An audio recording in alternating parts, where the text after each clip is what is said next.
Hujambo na karibu tena mtazamaji wa The World News katika kipindi hiki cha ulimwengu wa siasa.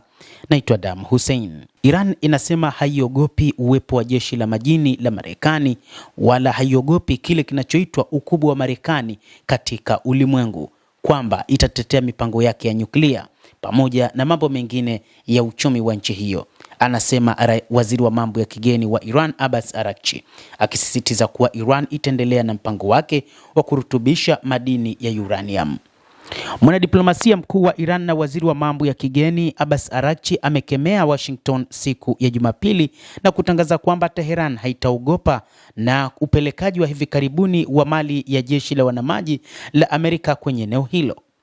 Waziri huyo anasema kwamba uwepo wa meli ya kivita ya USS Abraham Lincoln katika eneo hilo la Mashariki ya Kati wasidhani Iran inaogopa. Meli hiyo ilikuwa karibu kabisa na mlango bahari wa Hormuz, lakini ni Iran ambayo haikutetereka.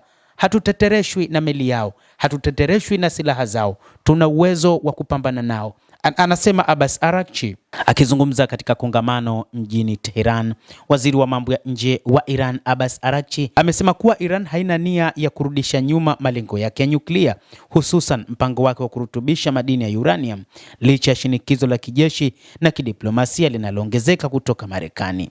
Maoni ya waziri wa mambo ya nje yanakuja siku mbili tu baada ya mkutano wa hadhi ya juu nchini Oman na Steve Witkoff, mjumbe maalum wa Marekani bwana Donald Trump. Kufuatia mazungumzo hayo yasiyokuwa ya moja kwa moja, Witkoff alitembelea USS Abraham Lincoln, meli ya kubeba ndege ambayo sasa iko katika eneo hilo kama sehemu ya jeshi la Marekani, huku Abbas Araghchi akisema hatutishwi na uwepo wa meli hiyo kubwa kuliko meli yoyote duniani na tuna uwezo wa kuizamisha kwa makombora mazito tuliyokuwa nayo, anasema Abbas Araghchi. Hata hivyo, amepuzilia mbali ujanja wa majini akisema haukuwa na ufanisi.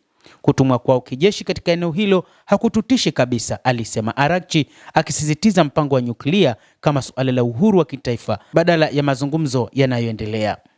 Amesema kwamba katika mazungumzo haya ambayo yanaendelea, moja kati ya mstari mwekundu kwa Iran ni kuiondoa uranium iliyorutubishwa kuipeleka kwenye taifa lingine, kwa maana ya kuihamisha, lakini pia kuachana na mpango wa utengenezaji wa makombora ya masafa marefu.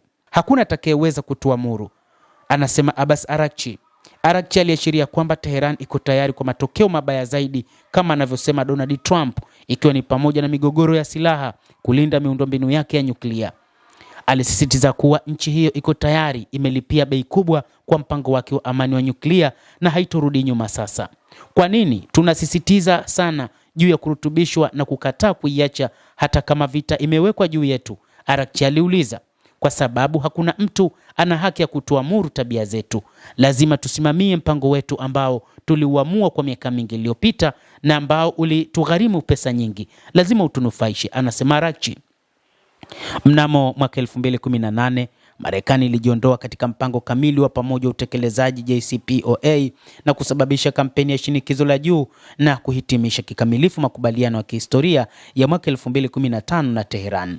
Mvutano ulizidi kuongezeka mwaka 2025 wakati Israel ilipoanzisha kampeni yake ya mashambulizi ya mabomu ambayo haijawahi kushuhudiwa dhidi ya Iran mnamo mwezi Juni mwaka uliopita, ambalo lilisababisha vita vya siku 12. Wakati washambuliaji wa Amerika walilenga maeneo ya nyuklia ya Iran katika operation ya Midnight Hammer, mpango wa Iran ukawa ni kuendeleza vita dhidi ya Marekani, ambapo ilianza operesheni kwa kushambulia maeneo ya ngome za kijeshi za Marekani, ikianza na ngome yake kubwa ya Al Udeid iliyopo Qatar. Mtazamaji, endelea kutufuatilia na nikusihi usisahau kulike, usisahau kucomment, kadhalika kusubscribe channel yetu hii ili upate habari hizi kwa mapana hapa The World News.